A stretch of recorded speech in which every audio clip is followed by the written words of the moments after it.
नमस्कार, मी कर्नल फुले, colonel's cube यांच्या साथ संगत या प्रणालीमध्ये एक आज नवीन पुष्प घेऊन तुमच्यासमोर आलेलो आहे.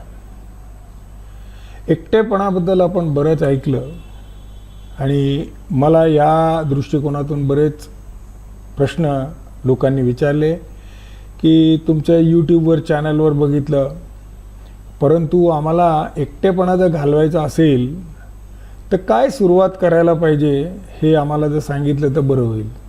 अशा अनेक प्रश्नांना मी एकत्रित उत्तर देण्याचं प्रयत्न करत आहोत. Hope you people will be in a position to start something of this nature shortly.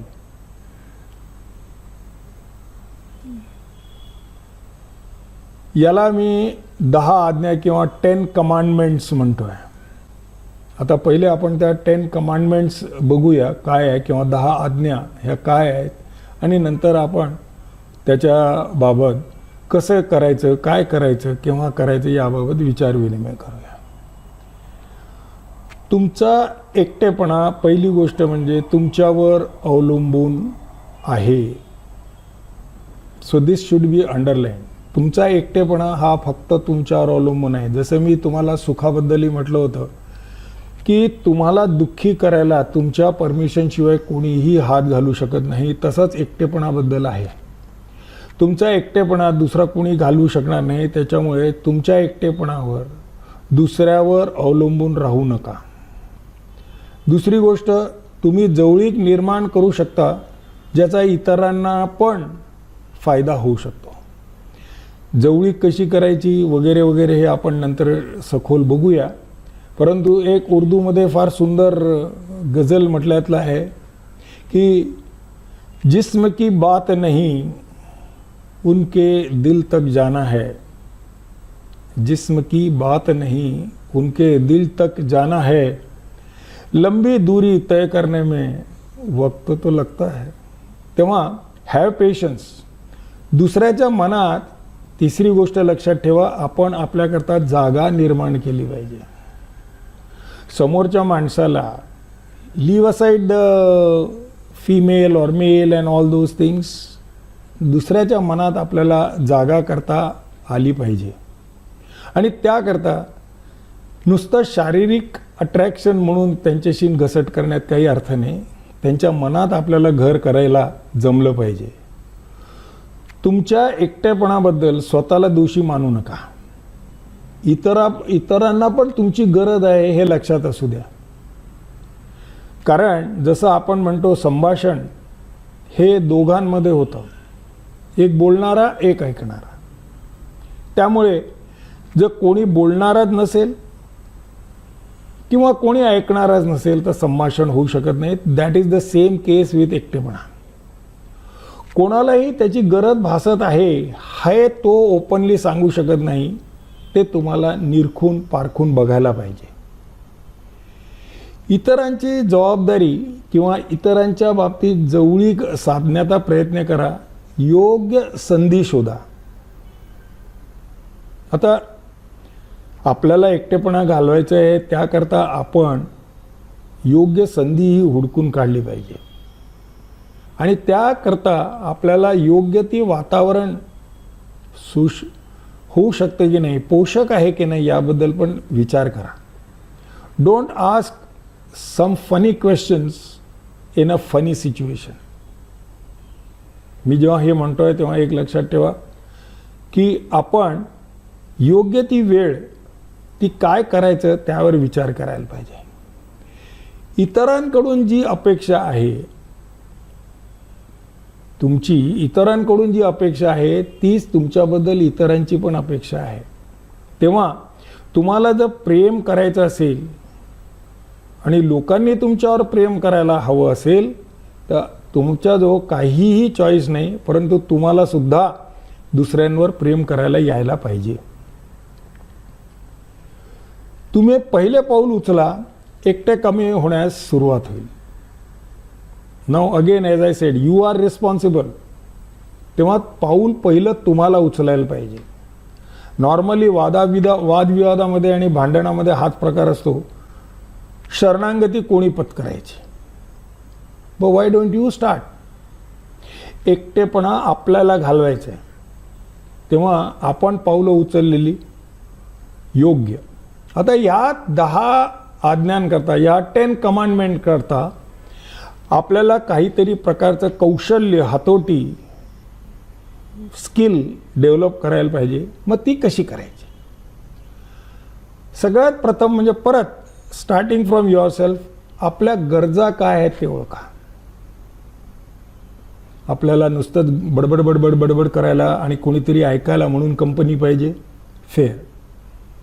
तुम्ही आर्टिस्ट आहात, चित्रकला तुम्हाला आवडते, तुमच्या चित्राचं कोणीतरी ॲप्रिसिएशन करायला पाहिजे, तुमच्या चित्राला बघून कोणीतरी कमेंट्स पास करायला पाहिजे, त्याचं विश्लेषण करायला पाहिजे, वगैरे वगैरे जर गोष्टी असतील तर तो कट्टा निर्माण करायला पाहिजे. तेव्हा तुमची ॲक्च्युअल गरज काय आहे ते निरखून बघा. सोपे प्रश्न विचारून सुरुवात करा. तुम्ही कुठे राहता?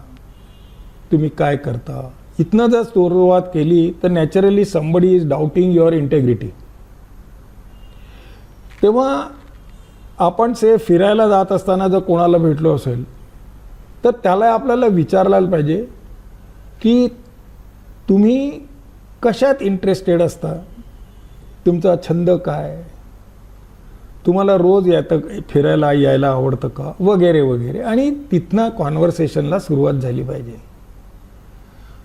दुसऱ्यातील चांगले गुण शोधा, विच गोज अनडिस्प्युटेड.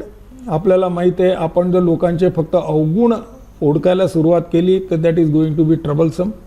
अँड तुम्ही त्याच्या अवगुणावर नेहमी जर बोट ठेवणार असेल तर naturally he is not going to be in your relationship और he is not going to be helpful person तुमचा एकटेपणा घालवायसाठी. तेव्हा दुसऱ्यातील गुण शोधा, संधी द्या व संधी सोडू नका. अगेन ॲज आय सेड की योग्य संधी बघायला पाहिजे. आपण एखाद्या सिरियस प्रसंगाला, एखाद्या लेक्चरला, एखाद्या सिम्पोजियममध्ये आहो, एखाद्या प्रेझेंटेशनमध्ये काम करतो आणि त्यावेळेला तुम्ही आता काही शेजारच्याला प्रश्न विचारायला सुरुवात केली तर not only that you are disturbing, परंतु ही मे नॉट बी इंटरेस्टेड. तेव्हा योग्य संधी बघा आणि योग्य संधी द्या. पण गुपित शोधायचा व सांगण्याचा प्रयत्न टाळा. This is a fundamental question that you must remember. Try to avoid telling your secret or getting into his secret or her secrets. Confidential matters हे कालांतराने ऑटोमॅटिकली तुमची फ्रेंडशिप, तुमची काय म्हणायचं त्याला आपण, सवय झाल्यानंतर automatically people would love to express themselves and also ask your advice. परंतु right in the beginning please do not start with this. दुसऱ्यांच्या गोष्टीमध्ये रस घ्या. Now this is a very important thing की आपल्याला नुसतंच दरवेळेला वक्ता म्हणून बोलून उपयोग नाही आहे, तर many a times you have to be a listener also and a good listener. जेव्हा तुम्ही दुसऱ्याला हे असं दाखवाल की मी तुमच्या विचारांमध्ये, तुमच्या आवडीनिवडींमध्ये, तुमच्या इतर एज्युकेशनल क्वालिफिकेशनमध्ये मला रुची आहे, तेव्हाच त्याला तुमच्याबद्दल आपुलकी वाटायला लागेल आणि देन द घनिष्ठता will keep on increasing.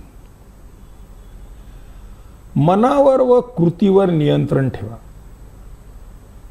It's a very very important point. Before you start and being very friendly, असं म्हटलं जातं की दोघं जण, specially male and female, if they are away more than a meter's distance apart, so you can say that there is a reservation. तेव्हा closeness निर्माण करायला तुम्ही दजू नका. मनावर आणि कृतीवर आपण नियंत्रण ठेवलं पाहिजे. नेक्स्ट इज उगाचाच उपदेश करू नका. आपल्याकडे ॲडवाईज इज व्हेरी चीप, परंतु तुमचा ॲडवाईस खरंच पाहिजे आहे का दुसऱ्याला, तो असं म्हणणार नाही की अरे आता मला तू उपदेश कर ना, मला आता ॲडवाईस कर ना. No, not necessarily. परंतु we have to be prepared for all these things where we can say की भैया ठीक आहे, तुला जर माझी मदत लागली, तुला जर माझ्याकडनं काही हवं असेल तर तू मला सांग, I will be there with you as a friend, no problem. बोलण्यापेक्षा जास्त ऐका. Again I told you, may be a repetition but that is what is required. Listen carefully to other person. Once you know how to listen, half the battle is won. आता ह्याच बाबतीत आपण जर म्हणू तर सुरुवात कुठून करायची, किंवा सुरुवात करायला परत 10 पावलं आपल्याला बघायला पाहिजे. ती कशी बघायची? नीटपणे भावी मित्र हेरा. Now this is a very very tricky affair. Y I am saying so, की तुमच्या आवडीनिवडीच्या अनुरूप जर तुम्हाला मित्र हुडकता आले. आपण मित्राची definition again I am telling you, the male, female, the gender and all those thing doesn't matter at all. What you need is something common which will connect to each other. Right? तुम्हाला आर्टमध्ये interest असू शकतो, म्युझिकमध्ये interest असू शकतो, वाचनामध्ये असू शकतो, चित्रकलेत असू शकतो, फिरण्यात असू शकतो, टुरिंगमध्ये असू शकतो. There are a number of things which we can put it in the terms of hobbies and all those things can be there. You may be good in spirituality, you may be good in philosophy. तेव्हा नीटपणे आपले मित्र हेरा आणि ते गोळा करा. अवघड अशा प्रश्नांनी सुरुवात करू नका. लोक पॉलिटिकल डिलेमा किंवा पॉलिटिकल सिनारिओ बघून ताबडतोब तुमचं या पार्टीबद्दल काय मत आहे, तुमचं त्या पार्टीबद्दल काय मत आहे, तुम्हाला हा वक्ता बोलताना कसा वाटतो, तो मूर्ख आहे का, त्याला पपलू म्हणतात म्हणून तो मूर्ख आहे का, वगैरे वगैरे वगैरे. Please don't start with it, because then it can be that the other person doesn't like it. तेव्हा ह्या गोष्टीकडे पण थोडासा लक्ष द्या. तुमची जीवन कहाणी लिहा. पहिल्याच्या काळात लोक डायरी मेंटेन करायचे, तुम्ही पण डायरी मेंटेन केली तरी चालतं. त्याच्यातल्या 2-3 गोष्टी महत्त्वाच्या तुम्हाला लक्षात ठेवायला हव्यात. एक तर पहिली गोष्ट म्हणजे तुमचा वेळ सदुपयोगी पडेल, चांगला जाईल. त्यातून तुम्हाला हे पण लक्षात येईल की आजच्या पूर्ण दिवसामध्ये, आपल्या दिनचर्येमध्ये आपण काय काय चांगलं केलं आणि काय काय नाही चांगलं केलं. You might have hurt somebody, you might have help somebody. तर ह्या गोष्टीचा पण विचार करून ते जर तुम्ही लिहिलं तर I am sure it will be a definitely beneficial to you. Right? मैत्री टिकवण्याची तुमची जबाबदारी आहे. अगेन ॲज आय सेड, एकटेपणा घालवायचा ही तुमची जबाबदारी आहे. एकटेपणा हा तुमचा आहे. तर एकटेपणा आणि त्याच्यात मैत्री जर झाली तर ती मैत्री टिकवण्याची जबाबदारी पण तुमची आहे. जसं आजकाल फार पॉप्युलरली म्हटलं जातं की फेसबुकवर मला 2 मिलियन मित्र आहेत, 2 मिलियन फॉलोअर आहेत, वगैरे वगैरे वगैरे. जीवाभावाचा एकही मित्र नाही. In the crowded city of London he was homeless. तसा तुमचा प्रकार व्हायला नको. त्याच्यामुळे मित्र टिकवणे ही देखील त्याच्या सुखदुःखामध्ये आपल्याला सामील व्हायला पाहिजे, त्याच्या चढ उतारामध्ये आपल्याला त्याला सपोर्ट करायला पाहिजे इत्यादी. भांडण्याच्या आधी 10 आकडे मोजा. विच इज राग आला की काय करायचं यावर बऱ्याचशा लोकांचं वक्तव्य आहे. परंतु सर्वपल्ली राधाकृष्णन जे आपले एक स्कॉलर होऊन गेले आणि आपले राष्ट्रपती होते, त्यांच्या म्हणण्याप्रमाणे the best method is to count 10. मनातल्या मनात बोलण्याआधी 10 मोजा. It gives time for you to cool down. आणि त्यामुळे आपल्या तोंडातनं अश्लील, अभद्र, भांडणकारक शब्द बाहेर पडायच्या ऐवजी ज्यात आपण म्हटलेलं आहे मित्रता टिकवली पाहिजे, त्याचा फायदा होईल. माफ करणार असे सांगा. आता माफ करणार असे सांगा म्हणजे बऱ्याचशा लोकांना हा प्रश्न पडलेला असतो की माझी चूक नसताना मी का म्हणायचं सॉरी. अरे भाई, जरा सोचो. If you say sorry, what have you lost? कमीपणा आला, तुमचा इगो दुखावला, काय? What exactly has happen? तेव्हा जरी तुमची चूक नसेल, चूक असेल तर जरूर सॉरी म्हणा, there is no doubt about it. परंतु चूक नसेल तरी पण सॉरी म्हणायला शिका. It will give you rich dividends. ओढून ताडून नाती जोडू नका.